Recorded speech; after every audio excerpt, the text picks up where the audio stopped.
Hello and welcome to New Directions, the Case Law Connection.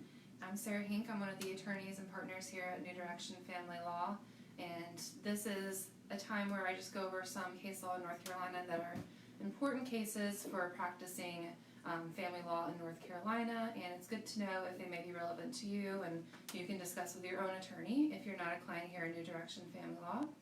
And today I'm going to talk about third-party custody actions and go over some important cases for you to know whenever you are litigating and representing a third party in a custody action, or if you're representing a biological parent and that there's another person on the other side that is a third party custody action. So, who may bring a custody case in North Carolina? Pretty much any parent, relative, person, organization, anyone that has a right to custody of minor child. So, short answer, anyone can bring an action for custody. And then the next question, of course, is who has standing to bring a custody action, and that's going to be someone that has a parent-like relationship with the child, someone that it's not a stranger to this minor child, so there has to be some kind of substantial relationship that the child knows them, they spend time together, and this is determined at the time the action is commenced. So there's been cases where a same-sex couple separates and the biological parent withholds a child for over a year, and while the other parent, the non-biological parent, obviously had relations with the child during the marriage and spent a lot of time with them, was that parent-like relationship, hasn't seen the child for a year, and then commences a custody action. Well, it's not the same as if they would have commenced it during the marriage or shortly thereafter the separation. So that's important to remember too, the timing of the commencement of the action. So these are custody cases between a parent and a non-parent. There is a preferred and paramount right to custody when you're the biological parent, and that is a constitutionally protected status as the right of the natural parent, and that's found in North Carolina case law, and the big one is Peterson v. Rogers in 1994. So you probably want to start there if you're researching any case law on this topic.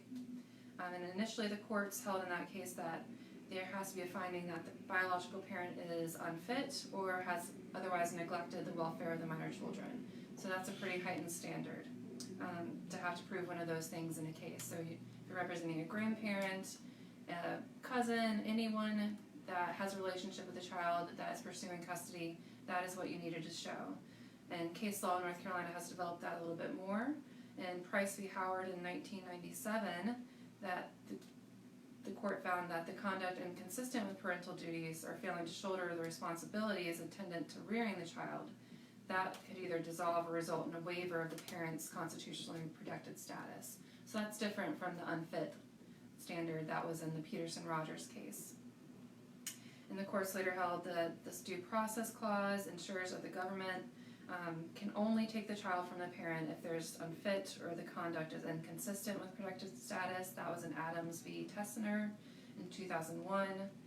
And then the case we're going to talk about today is the current standard for us to determine these things, and that the parent must prevail, biological parent must prevail here unless the judge finds that the parent is unfit, so that still is one of the standards, has neglected, abused, or abandoned the child, or this third one has engaged in conduct inconsistent with the parental status. So in Davis N v. Jason N in 2005, that's elaborated on, and in that case, the plaintiff in the trial action was the paternal grandparents, so grandmother and grandfather, and the defendants were the biological parents. Jason was the biological father and Charla, the biological mother. After the birth of the child, and we'll just refer to it as the minor child in this case, and in the case it's JLN, so protecting that minor's name here. But the biological mother abandoned the child shortly after birth, and the paternal grandparents started caring for the child since the child was 10 months of age. And the defendant father, Jason, he visited infrequently, but he would visit. He didn't have this parental-child relationship, though, with the minor child. He didn't go to sporting events. He had nothing to do with the school. He didn't accompany the child to medical appointments. So just rarely he would drop in and out. Eventually, the paternal grandparents wanted to have the child covered under their health insurance, so they reached out to the biological father, Jason, asked if he would consent to custody. Jason did not. He asked for custody himself, and this went to trial. At the trial, there was a therapist that testified that it would be against the best interest of the child to remove him from the paternal grandparents' care and custody. The trial court ended up finding that the plaintiffs and defendant, Jason, were both fit. However, Jason, as a matter of law, found that his conduct towards the relationship of the child was inconsistent with his preferred status as the biological parent of the minor child. So they looked to those few things of he wouldn't go to the school events, the sporting events.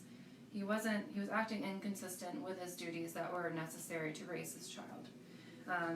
The defendant appealed, and that, of course, went to the Court of Appeals. And at first, the Court of Appeals reversed the action and said, well, this is contrary to the findings that the court found that this guy Jason was fit. That if he found him that he was fit, then the biological status should prevail over the third party, in this grandparents in this case, action.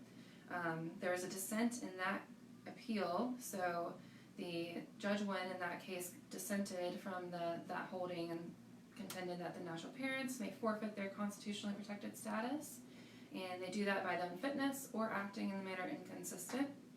And as a matter of right, they appealed since there was that dissent, and the Supreme Court in North Carolina took over in this case and reviewed it and went over those important cases that I mentioned earlier, the Peterson v. Rogers case, Price v. Howard case. In the Price case, it says in that holding that the parent may no longer enjoy paramount status if his or her conduct is inconsistent with the presumption that the parental rights presumption, or if they fail to shoulder the responsibilities that are attendant to rearing a child. So you don't have to show that the parent's unfit. You don't have to show that they're alcoholics, drug users, criminals. There doesn't have to be that unfitness. They just have to act inconsistent with those responsibilities that are attendant to rearing a child. So do they show up when they need to show up? Do they take actions to further the benefit of that child? Those sort of findings. So the Supreme Court held that this case, the trial court was right to say that they can make a finding that the parent's fit, but still give third-party custody of a child.